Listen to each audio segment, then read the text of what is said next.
I'm Tom Prince with Western New York Athletics, and you are at our next edition of the Western New York Athletics Coaches Corner. I am really excited to talk to the coaches. We've alluded to talking to these coaches multiple times on broadcasts and can't wait to bring them on. Our guests today, Dave Smith from Clarence, Brian Brazee from Nichols, and Mike Morlock from Frontier. Guys, how's everybody doing? Very good, very good. Good. Thanks for having us, Tom. I love it. I couldn't wait to talk to you guys. We got some exciting things. All of you have exciting teams and couldn't wait to talk about what those teams and those makeup of those teams are. But before we get to the makeup of your teams, I got some questions for you that we'd like to start off with. The first one being, with the weather in Western New York and a possible shortened season, do you think having a turf field is a home field advantage for your team? Here we've got two guys that are on grass, one that's on turf. Let's start off with the turf one. Coach Smith, do you think that's an advantage for your team in Clarence? Well, I think it's an advantage, no matter what the year is. And the biggest advantage for me is not necessarily quality of play, it's quality of experience, right? So, we're all interested in giving kids and families good quality experiences. And I think the turf allows us to do that more so than the grass. And so basically my kids know that any day that's dry, we're going to be out there when we're going to be able to play. So from an experience standpoint, we get to practice more, we get to play more.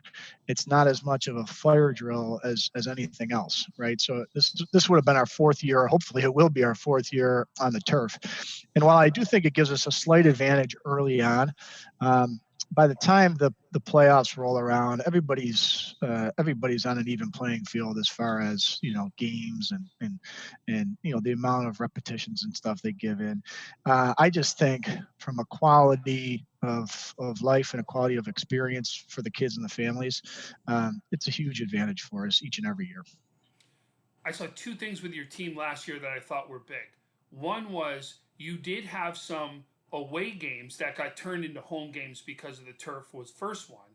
And second thing, you had your middle of the field, in essence, your shortstop and second baseman, your middle infield was phenomenal on that turf. And they took advantage of that turf and knew exactly how the ball was going to bounce every single time. Yeah, again, and I think that from a repetition standpoint, those guys know that every single day they're going to get 150 or 200 ground balls on that turf. So it helps those guys, develop some mechanics, and it helps them develop a feel for what's going on, especially early on. And just like anything, baseball is a game of confidence, right? And if you have confidence and you have an understanding of what you're going to do and what's coming, that's a good portion of the battle. So, on a side note, like I do think that it makes the game better. You know what I mean? So 5 years ago, I probably wouldn't have said this, but like, I think it makes the game. I think it makes the game. Now that I experienced it, you know what I mean? It makes a high school game better. You know what I mean? Our kids are not professional players, right? So, so if they don't have to worry about the ball taking a 3-foot high hop off the lip, or, the grass being too long or whatever, like it just makes the quality of play better, for everybody. So, I think, the ironic part is the weather here has been phenomenal. So, we have the best spring that I've probably experienced, and we're sitting inside conducting interviews. So, the fields are all going to be ready to go, hopefully, once we get this thing started. But I do think the turf is an advantage from a quality of experience standpoint all the time. Coach Brazee, what do you think over there at Nichols? Yeah, so I think the turf is definitely an advantage, especially between March and early April, when with grass fields for us in Western New York, it's really hard to get on the field. I think being able to do cuts, relays, bunt coverages, all those type of situational things, where on the turf you can get out there if it's 40 degrees and there's no precipitation, you can get out there, you can practice all that stuff. I think that's a pretty big advantage. We have a grass field, but we also have a multi-purpose turf field that lacrosse, soccer play on. So we're able to get out there and do some things on that. And that really helps us get ready for, what would normally be our spring trip coming this week. But I think, once we start, assuming things kind of settle here in the world and we're able to get in some sort of season close to end of April, early May, I'm an optimist, so I'm still banking on that until I hear differently. I think by that point, I don't know that the turf is much of an advantage because everybody has been outside, hopefully getting in reps on their own. So guys should be somewhat mechanically sound when it comes to ground balls and things like that. Now, it's going to be on us as coaches to really figure out how do we make sure that guys are in the right spots when it comes to cuts and relays and bump coverages, things like that, first and third, and make sure we get guys reps in different spots. But I would assume that our grass fields would be good by now. I know we got new drainage a couple years back from an accident that had happened, and so it drains really well. So, if it's a decent day, like we're getting on our field no matter what. But I would say early on, certainly an advantage. Once you get further on in the season from May on, I don't think it's much of an advantage. Okay. Coach Morlock, how about yourself? Now, you also have a turf field that's getting put in over there as far as the football field is concerned. So you're going to have that in the future to be able to, Coach Z just talked about from a practice thing. But what do you think about as far as games go? You're right. As we speak, that football field, I think, is about half done. And I guess we would have it next year to do a little work on as far as baseball.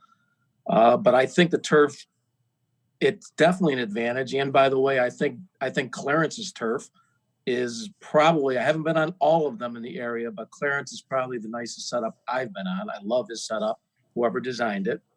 But I've always felt, to be honest with you, the biggest advantage of turf that I don't think most people understand is not the game itself, which of course is nice because it's consistent, but it's the practice.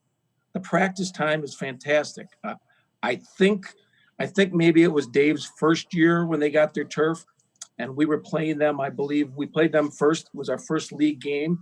And I think they had spent part or all of 10 practices on their turf, and we had not stepped out of the gym yet. So that is the real advantage, is the consistent practice time. And then, of course, when the season gets started, the games, what you're going to get. That's going to be a consistent field. You don't have to worry about if it's rained, is it partially wet, is the outfield wet, is the infield muddy. It's just a nice advantage that way. And I think we had actually in our division had talked about this year early in our season, if we were to have had rainouts on grass fields, we would have shifted them to some of the turf fields, be it Williamsville North or Dave's Field. We had talked about that.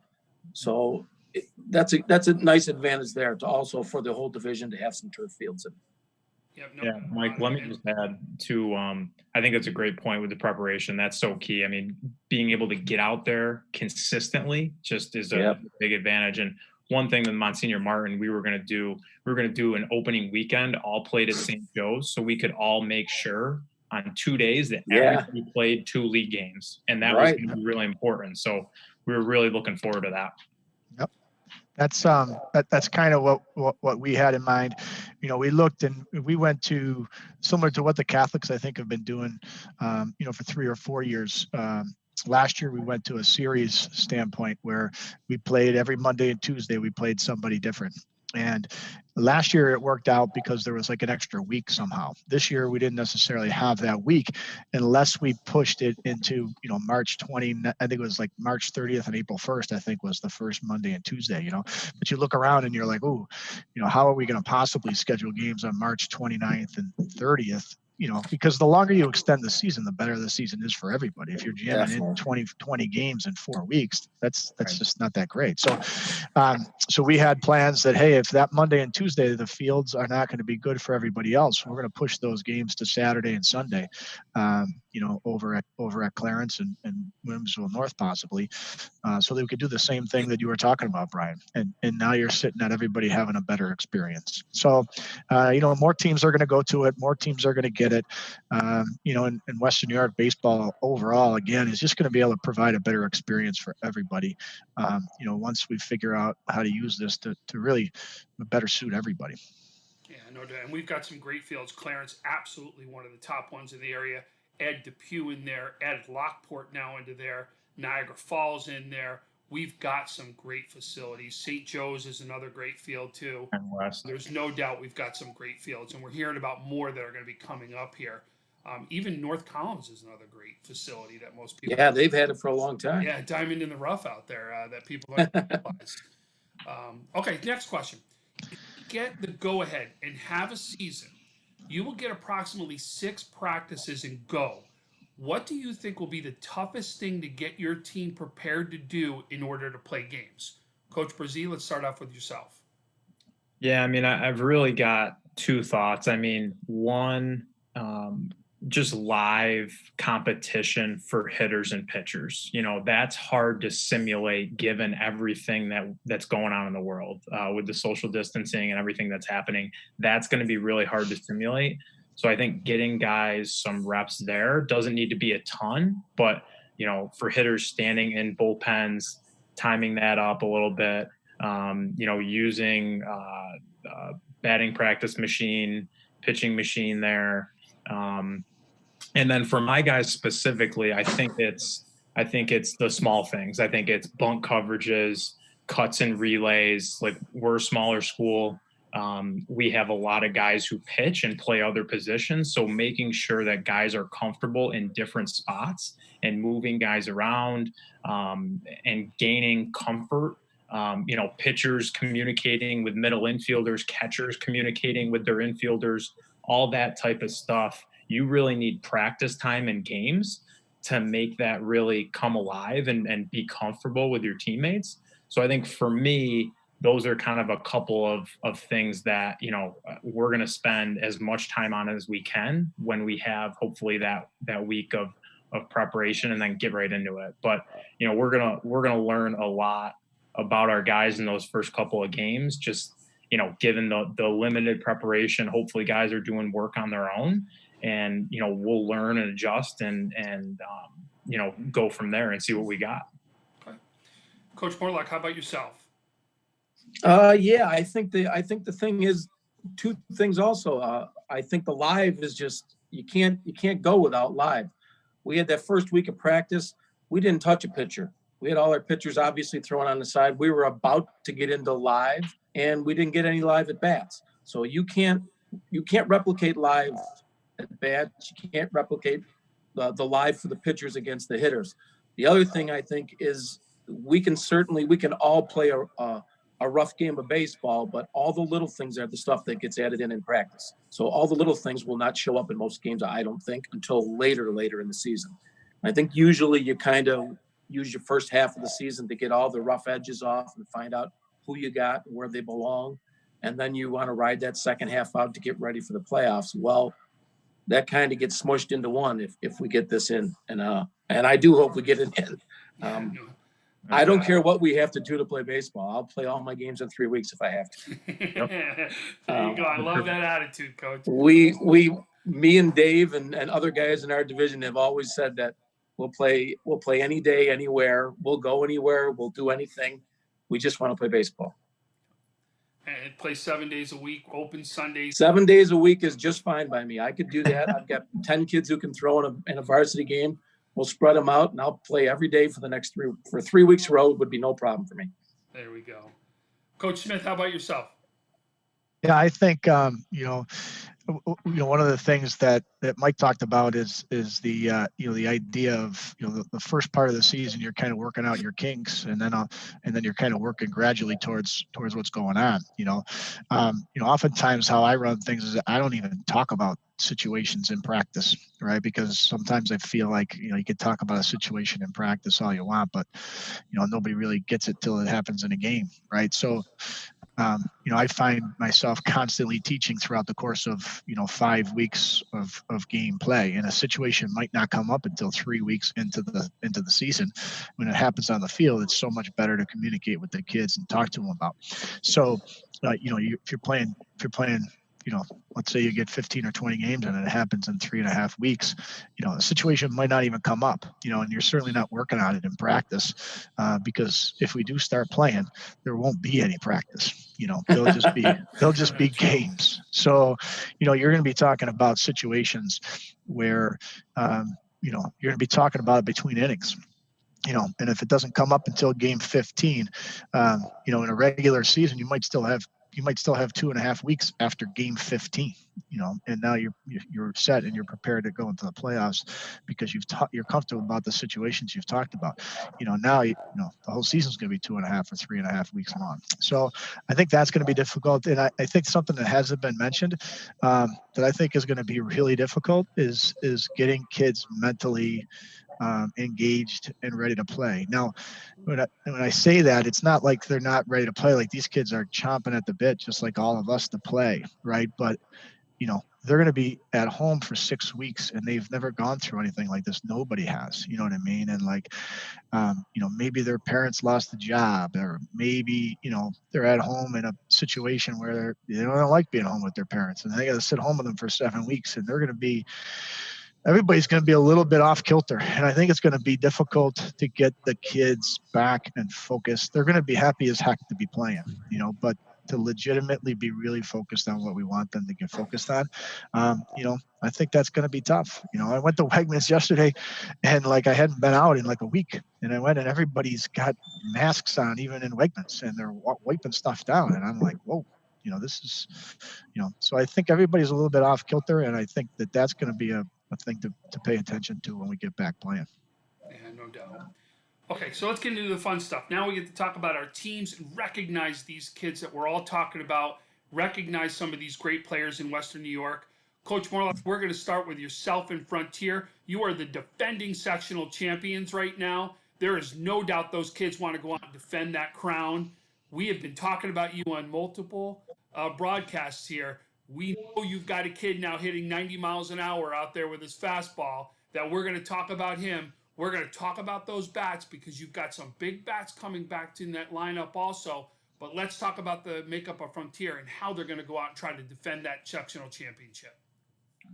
Well, honestly, I would say I have a team this year that is exactly what I like to coach, which is strong pitching, very good defense, and we'll score hopefully as many runs as we can. I don't think we're really super strong offensively. I think we're solid through the lineup. We've got a big gun at the top, and Connor Eisenman, super hard-working kid.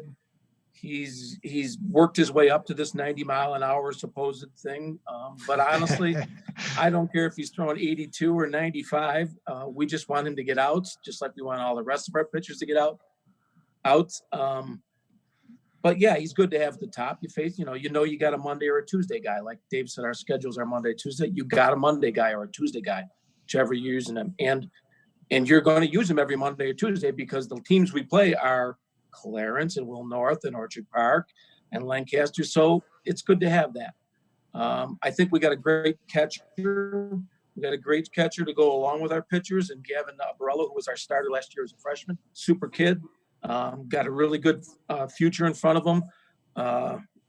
We got some pitching to go along with Eisenman. We've got Jimmy State, who's a really good right-hander, who's worked his way physically through the gym in the last 9 months into really good condition, and he's ready to go.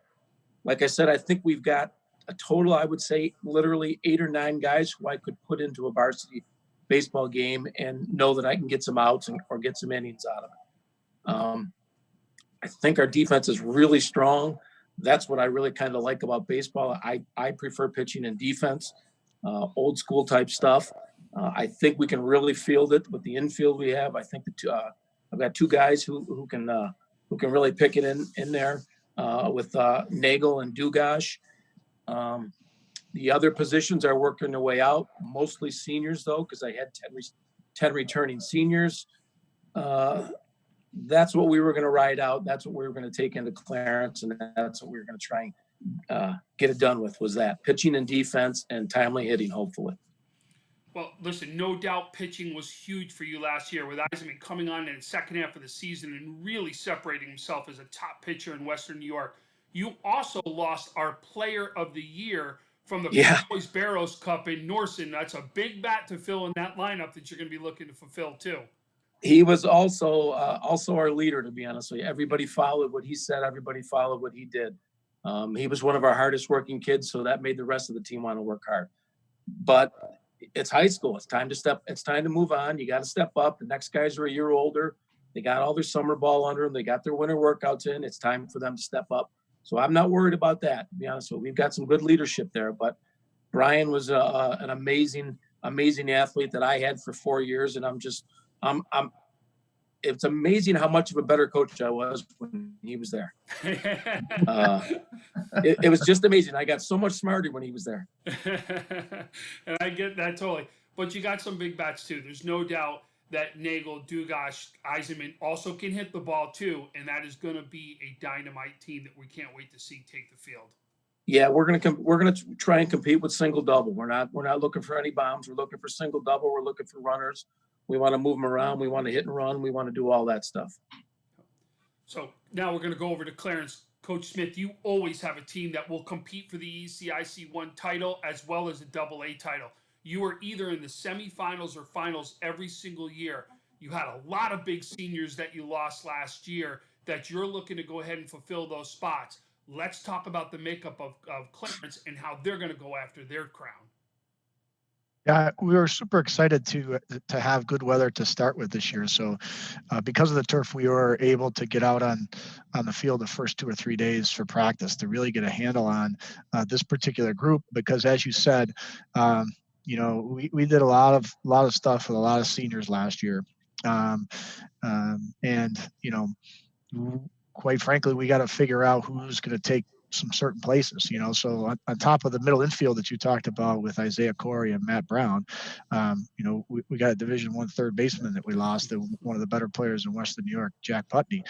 So there's 3 infield positions that all 3 of those guys were with me for 3 years, so like I literally penciled in Putney and Isaiah Corey, to 70 consecutive games. And Matt Brown was probably in 60 of those things. You know what I mean? So, when all of a sudden I got to learn to spell a couple different guys' names, right? So, so we got a good crop coming up from our JV team. We got a good group of young guys, but, they're really, as Mike said, they're going to be led by some guys that now got to step up, and they're pretty doggone good players, right? So Mason Davis, has been with us. This will be his 3rd year. He's behind the dish. Ryan Culhane is a big bat at first base.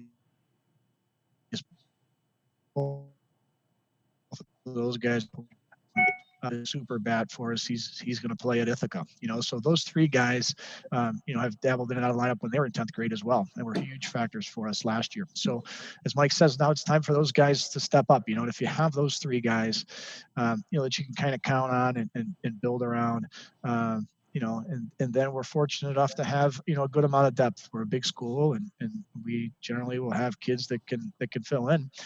And you just got to figure out who those guys are. And you can't do it in the gym and you can't do it at practice. You got to figure out over the course of, in a normal season, 5 or 6 weeks and 20 games, so, normal season, I'd just be saying, okay, by the end of my 20th game, I'm just going to have figured out who the guys I want to go with are. You know what I mean?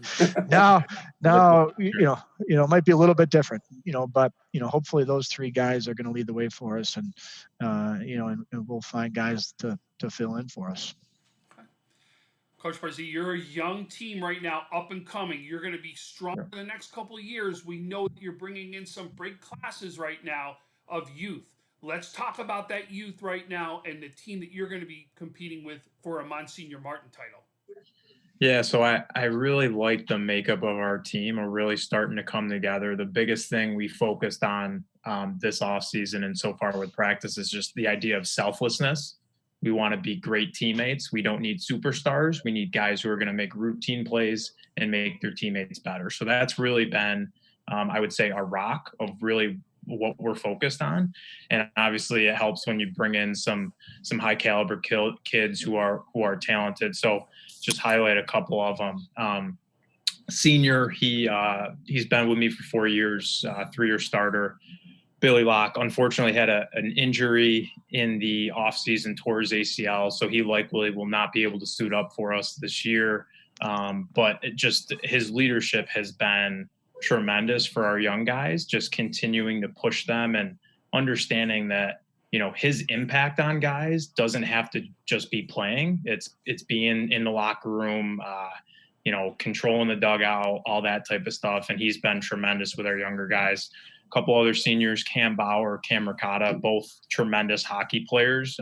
They were the left side of our infield last year. We have them coming back. Bauer's also going to be our number one pitcher this year. Got a win against Canisius last year. First time we beat them in 10 years. So he's a guy that we feel like he's not going to throw 80 plus, but he's going to throw 3 pitches for strikes, be very competitive, scrappy, fill up the zone, and somebody we think can really attack anybody in our league. So I'll be led by those 2 guys. And then a junior returning all-Catholic, Clarence kid, actually, Pat Brazee-Nichols. He was a sophomore last year, all-Catholic, and real good kid. He's gonna hold down the 3-hitter in the order for us. He's just been a really hard worker, starting to grow into his body a little bit, has gotten into the weight room. He will certainly have some college interest come this summer. So he's going to anchor really the middle of the lineup for us and be another one of our starting pitchers. And then, we outside of that, we've got 11 freshmen and sophomores. So we're definitely young. We had essentially 3 freshmen start every single game last season. So we're hoping they take a big jump. So those guys, Ryan Mccarthy, a big kid from Lakeview area, 6'5", can run it up to about 80 miles an hour, big first baseman. So I'm really excited about him and the growth that he's shown. Done a lot of work in the weight room, and I think he's going to swing the bat a little bit better this year. So he should be a middle of the order guy for us. Joe Blackley, he's a Division I hockey commit. He's going to Yale. He's only a sophomore, and he's going to be a middle order of the bat with us this year. He got some all-conference consideration last year as a freshman. Just a real strong, athletic kid. He'll be patrolling the outfield for us. And then Jackson DeRisner, middle infielder, can play in the outfield as well. Just a real athletic kid, has improved by leaps and bounds this offseason. His commitment to just putting in the work and getting in the weight room, getting bigger, stronger, faster. He's one that I'm real excited about. He's already shown some great leadership for us. Expect him to be a future captain and leader for us in the program. And then we got a bunch of young guys that other young guys that I'm real excited about. Matt Alberti and Luke Blandino, really going to be kind of, I think, utility guys for us. Both catch, both pitch, really fill up the zone. Don't have a ton of velo yet, but we'll throw strikes with a couple different pitches and just give us a chance. And that's what we're looking for. So really like those 2 guys as well. I expect them to make a big jump this year. And then our freshmen, we brought in a couple different guys, and then we had a couple in the fold from our modified team that I'm real excited about. The first one, Mike Sacker, he's a Grand Island kid. There's nothing on a baseball field this kid can't do. He can do it all. He's a 5-tool guy. He was going to pencil in, play third base or the outfield for us. Just a big bat. He already had him up to like 78, 79 as a freshman on the mound. So we're real excited about him. Extremely hard worker and just super athlete. So we're super excited about his potential. Another one, middle infielder, John Boscarino, probably anchor second base for us this year. Just a baseball player. I mean, he finds a way to get on base. So he was probably going to hit at the top of the order and be a table setter for us. Somebody that can run, steal bases, and just do all the little things that it takes to win. So super excited about him.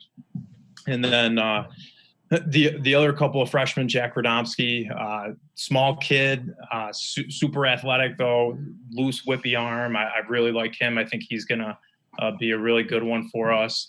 Needs more time to develop physically, but he's certainly going to get some innings this year. And then a couple other guys, Owen Block, Kurt Mauser, Henry Chambers. I think they're all going to be players for us. They're probably not as ready to play right now, but certainly high on all of them. I think Chambers and Mauser are definitely going to be good sticks for us. And then Owen Block has just improved by so much this offseason. He was a kid we got lucky with. His mom took a job at Nichols. They moved from California, and he's just a little scrappy middle infielder, sprays the ball around, and, somebody we're really, really excited about. So really happy to have those 6 freshmen in the fold, and we're excited for the future. That's for sure. That's great. I know that Alberti one real well. So. Yep, we got his brother coming next year, so I'm excited. That'll be great. So, one more question, guys, before we go, before we're done here. So, right now we all talked about, you've got some great players that are all coming back into the fold, but who is that one player or 2 players that are not on our radar yet, as far as all Western New York players, that needs to be on our radar that we need to know about? Coach Smith, let's start about with yourself.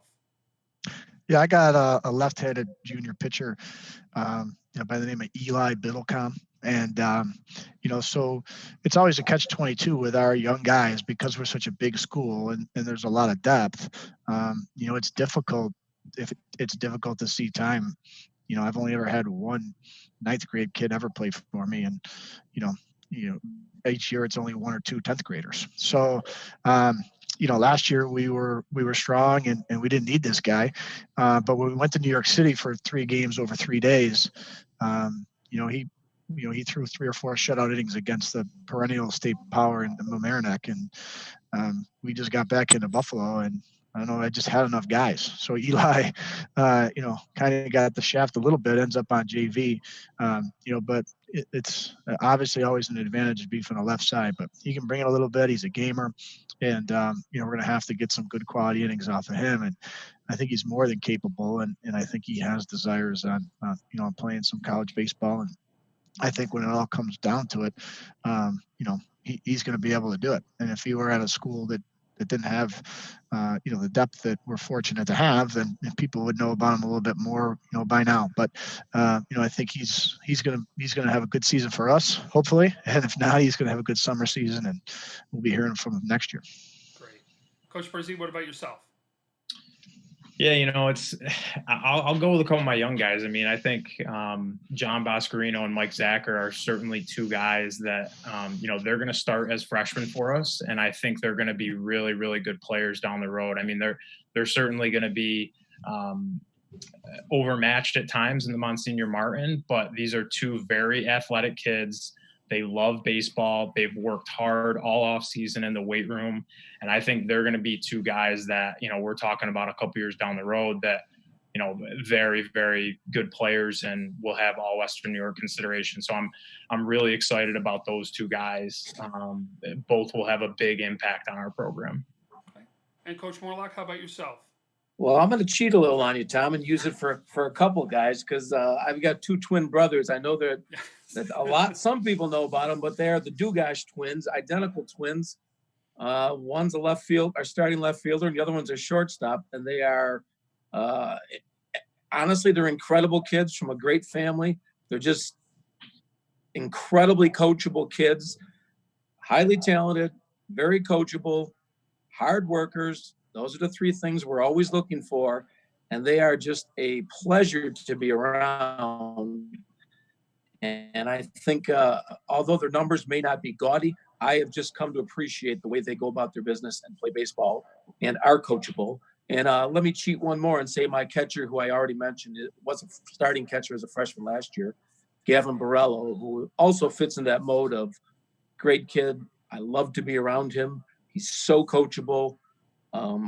I would love to coach those type of kids, as many of those as you can find. And I will say that I do have a lot of those type of kids this year. So I'm really looking forward to it and hoping we can get on that field. That's fantastic. Well, guys, that's all the questions that I have. Thank you so much for joining me on this edition of the Western New York Athletics Coaches Corner. Can't wait to see you guys out on the field. Hopefully we're going to get a chance to see you quickly out on the field. Let's keep our fingers crossed, our prayers answered that this will end quickly, and we'll all get a chance to see each other shortly. So thanks again, and I look forward to talking to you guys real soon. Yeah. Thank you, Tom. Thanks, Tom. for everything you're doing, Tom. We really appreciate it. Yep. Thanks for having me.